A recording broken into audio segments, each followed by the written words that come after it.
Hello बच्चों, स्वागत है आपका अपने इस चैनल में। आज हम जिस रचना को पढ़ने जा रहे हैं उसका नाम है मैंने पक्षी उड़ा दिए और इसके लेखक हैं रविंद्रनाथ टैगोर जी। तो चलिए कहानी सुनते हैं। तो बच्चों, किसी भी कहानी को पढ़ने से पहले उसके कहानीकार के विषय में जानना बहुत ज़्यादा ज़रूरी होता है, क्योंकि हम उसी के द्वारा कहानी को और भी अच्छे से समझ सकते हैं। तो चलिए आइए हम रविंद्रनाथ टैगोर जी के बारे में कुछ बातें जानते हैं। रविंद्रनाथ टैगोर का जन्म जोड़ासांको, ठाकुरबाड़ी, कोलकाता, पश्चिम बंगाल में हुआ था। छोटी उम्र से ही ठाकुरबाड़ी से प्रकाशित भारती व बालक नामक बंगला पत्रिका में नियमित लिखते थे। मूलतः वे बंगला साहित्य के कवि, नाटककार और कहानीकार थे। राष्ट्रगान जन गण मन की रचना उन्होंने ही की थी। उनकी प्रमुख कृतियां गीतांजलि, बालका, राजा, गोरा आदि है। गीतांजलि के लिए उन्हें सन 1913 में नोबेल पुरस्कार प्रदान किया गया था। तो बच्चों, आप यहाँ पर समझ सकते हैं कि रविंद्रनाथ टैगोर का जन्म जोड़ासांको, ठाकुरबाड़ी, कोलकाता में हुआ था और वे बचपन से ही रचनाएं लिखते थे। कहानियाँ, कविताएं बचपन से ही लिखा करते थे। वे मूल रूप से बंगला भाषा में कहानी, कविता, नाटक लिखा करते थे। इसके अलावा हमारा जो राष्ट्रगान है जन गण मन, उसकी रचना भी रविंद्रनाथ टैगोर जी ने ही की है। उनकी जो प्रमुख कृतियां हैं उसमें से गीतांजलि, बालका, राजा, गोरा आदि काफ़ी ज़्यादा प्रसिद्ध हैं। एवं इन रचनाओं में से जो गीतांजलि है उसे सन 1913 ईस्वी में नोबेल पुरस्कार दिया गया था। तो चलिए बच्चों, अब हम कहानी पढ़ते हैं। तो कहानी देखिए यहाँ पर। बात मेरे बचपन की है। मैं उन दिनों 8-9 वर्ष का बालक ही था। हमारा घर बहुत बड़ा था। आसपास के कई घरों की छतें एक दूसरे से सटी हुई थी। मोहल्ले के लड़के छतों पर पतंग उड़ाते। आसमान में रंग बिरंगी पतंगों के साथ साथ उड़ते पक्षी मुझे बहुत भाते। कई बार तो डार की डार उड़ती दिखाई देती। ऐसा लगता मानो पक्षी हमारे पतंगों के साथ होड़ लगा रहे हो कि कौन ऊंचा उड़ता है। तो बच्चों, जब यह कहानी शुरू होती है तो उस समय जो लेखक है वो 8-9 वर्ष का एक छोटा सा बालक है और उनका घर बहुत बड़ा है और आसपास के कई घरों के साथ एक दूसरे की छत भी सटी हुई है।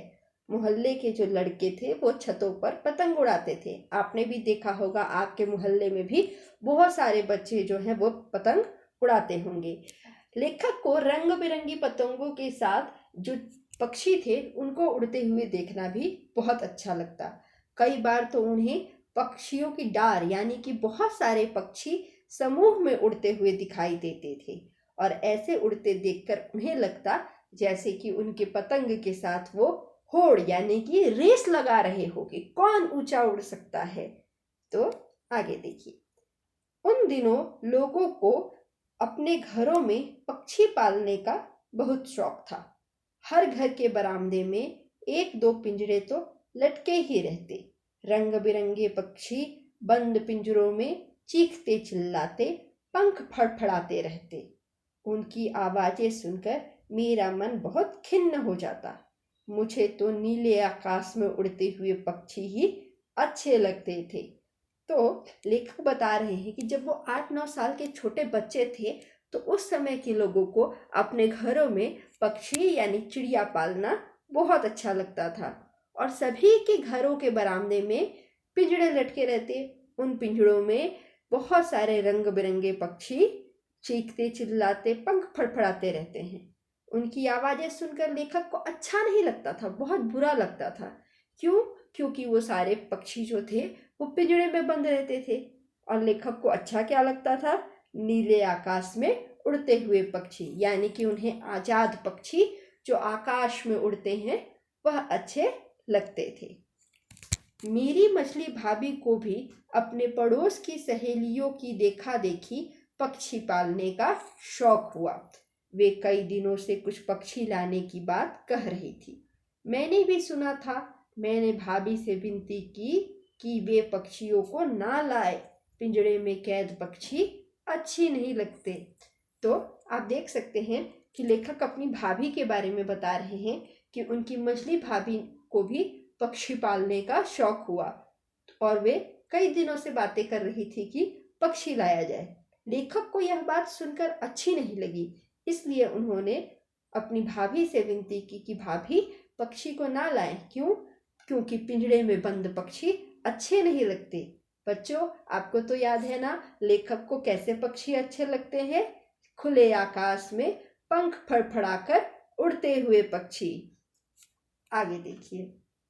मेरी बात भला कौन सुनता। मैं ठहरा घर का सबसे छोटा बालक। भाभी 4 रंग बिरंगी चिड़िया और एक नया पिंजरा खरीद कर ले आई। पिंजरे में बैठे चिड़ियों के जोड़े चीख चिल्ला रहे थे। भाभी हंस हंस कर पड़ोस की औरतों को रंग बिरंगी चिड़िया दिखा रही थी। वे भी हंस हंस कर उन छोटी चिड़ियों की प्रशंसा कर रही थी और कह रही थी, वाह कितनी सुंदर चिड़िया है। तो आखिर उनकी भाभी ने चिड़िया और पिंजरे लेकर ही आई। क्योंकि लेखक छोटा था, छोटा सा बच्चा था, तो उसकी बात कौन सुनता? किसी ने नहीं सुना।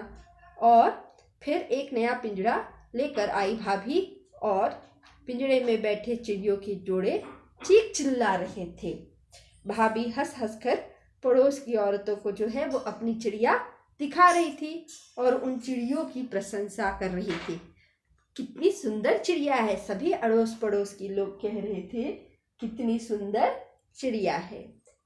चलिए आगे देखते हैं। देखिए, यह सब देख मैं बहुत उदास हो गया। क्यों भाई? क्योंकि लेखक को पिंजड़ों में बंद पक्षी बिल्कुल पसंद नहीं है। मैंने भाभी से कहा, आप इन पक्षियों पर अत्याचार कर रहे हैं। इन पक्षियों ने आपका क्या बिगाड़ा है जो इन्हें कैद कर पिंजरे में डाल दिया? अब लेखक जो है वो यहाँ पर भाभी से कह रहा है कि आप जो है इन पंछियों को पिंजरे में डालकर इन पर अत्याचार कर रही हैं। इन पंछियों ने आपका क्या बिगाड़ा है, क्या नुकसान किया है? तब भाभी कहती है, देखो बच्चों, भाभी ने मुझे डांटते हुए कहा, छोटा मुंह बड़ी बात नहीं करते, अपनी उम्र तो देखो। जाओ, छत पर तुम्हारे मित्र पतंग उड़ा रहे हैं, तुम भी उड़ाओ। मैं रुआसा हो गया। सोचने लगा कि कैसे इन पक्षियों को स्वतंत्र करूं। एक दिन मुझे अवसर मिल गया। भाभी अपनी सहेलियों के साथ बाजार गई थी। मैं बरामदे में गया, पिंजरे का दरवाजा खोला। तो बच्चों, आप देख सकते हैं कि जब लेखक इस बात का विरोध करता है, बोलता है कि आप जो पक्षी लेकर आई हैं, आप इन पर अत्याचार कर रही हैं, इन मासूम पक्षियों ने आपका क्या बिगाड़ा है, तो भाभी उन्हें डांट देती है और कहती है कि तुम छोटे होकर बड़ी बात करते हो। जाओ, तुम्हारे मित्र भी खेल रहे हैं, अपने दोस्तों के साथ खेलो, जाओ पतंग उड़ाओ। यह बात सुनकर लेखक उदास हो जाता है और सोचने लगता है कि वह इन पंछियों को स्वतंत्र यानी कि आजाद, मुक्त कैसे करे। और एक दिन उन्हें अवसर यानी कि मौका मिल गया।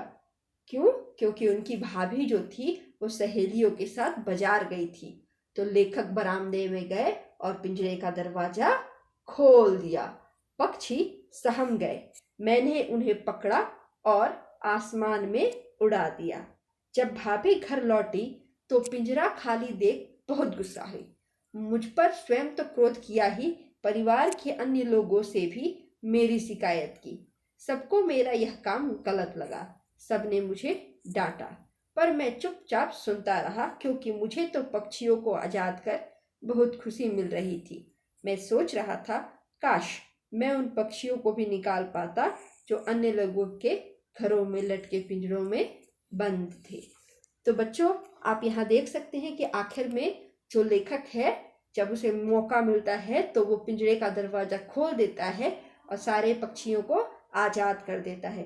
पर जब उनकी भाभी घर आती है तो बहुत गुस्सा होती है, उनको बहुत डांटती है और घर के सभी लोगों से कहकर उन्हें डांट भी लगवाती है। पर लेखक को इस बात का बुरा नहीं लगता है। क्यों? क्योंकि वो तो बहुत खुश थे, उन्होंने पक्षियों को आज़ाद किया। और उसी वक्त वो मन में यह भी सोच रहे थे कि काश वे दूसरों के घरों में बंद पिंजरों से पक्षियों को आज़ाद कर पाते। तो आप बच्चों यहाँ पर देख सकते हो कि लेखक जो है वो पक्षियों से कितना प्रेम करता था। उसे बंद पिंजरों में पक्षियां अच्छे नहीं लगते थे, आज़ाद गगन में अपने मन से उड़ने वाले पक्षी ज़्यादा पसंद आते थे। तो बच्चों, आशा है आपको यह कहानी जरूर समझ में आई होगी, अच्छी लगी होगी। तो धन्यवाद।